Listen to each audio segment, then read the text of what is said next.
Welcome to the premier state university of the Bicol region, Bicol University, where we will show you the daily life of a Bueño. Did you know that the institution was founded through the goodwills of the higher-ups and is built to promote the four pillars, which are scholarship, leadership, character, and service. At with all the campuses here at the university, talagang na tayo dito sa many campus. From the future innovators and scientists, we present to you Bicol University College of Science. I'm Ira Rivero. I'm Claribel Rodriguez. I'm Clarice Amorosa. I'm Russell James Ricamunda. I'm Cedric Benguaya. And we are third-year students from the Bachelor of Science in Information Technology. Here at Bicol University, we experienced different wonderful events such as the Student Fest, BU Olympics, BU Hataw, the MMBU, concerts, and many more. That's why, to us Bueños, these are great memories of our college life that we will truly cherish in our lives as a student. as well as here in the College of Science, such as Freshman Welcome Party, CSIT Days, and the most awaited event in the College of Science, which is the Science and Technology Fair. Taking the Bachelor of Science in Information Technology is a comprehensive program that equips students with the knowledge and skills needed to thrive in the dynamic field of technology. Our curriculum typically covers a wide range of topics, including computer programming, software development, networking, database management, cybersecurity, business or system analysis, and many more to explore all about technology. Knowing the benefits of this course will help us enhance our skills like creativity, computer skills, problem solving, competitive salary, and global opportunities.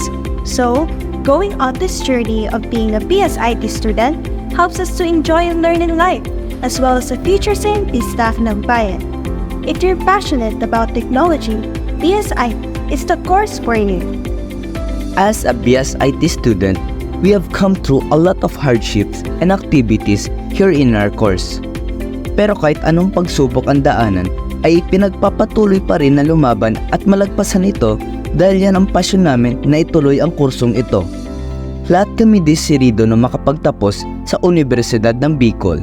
Hindi dahil sa gusto lang namin makapagtapos sa kursong ito, kundi maipalawak din namin ang aming kaalaman tungkol sa teknolohiya at maipakita ang pagbabago sa ating lipunan. We have different goals here as a student in Bicol University in which we want to partake in life and apply what we learned and share our knowledge with others. My goal as a BSIT student is to excel using my skills to contribute to society's well-being through technological advancement. My goal here as a BSIT student is to create applied solutions for innovation and development in technology, as well as developing a set of skills in a way that can help me to have efficiency and productivity of work to engage in a community.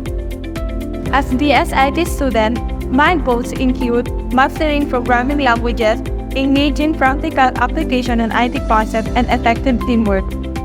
Be well prepared for a professional career and apply all information technology principles in a real-time world. Have the skills to effectively work within an organization and engage in a continuous learning. My goal as a BSIT student to study web development and solve problems logically. Also to enhance my skills in programming and collaboration in the future with my teammates. But here in our institution, one of the goals that we see here is to render technical extension services in support of regional and national scientific and technological development. Our mission here as IT student is to help our fellow IT students to be on top of our chosen field, providing activities and support system that will mold them on being high competitive human resources imbued with moral and ethical standards in contributing on local and global needs. This is the College of Science, where knowledge meets action and where every challenge is an opportunity to make a difference. Kaya dito sa Kolehiyo ng Agam, angat ang siyentista.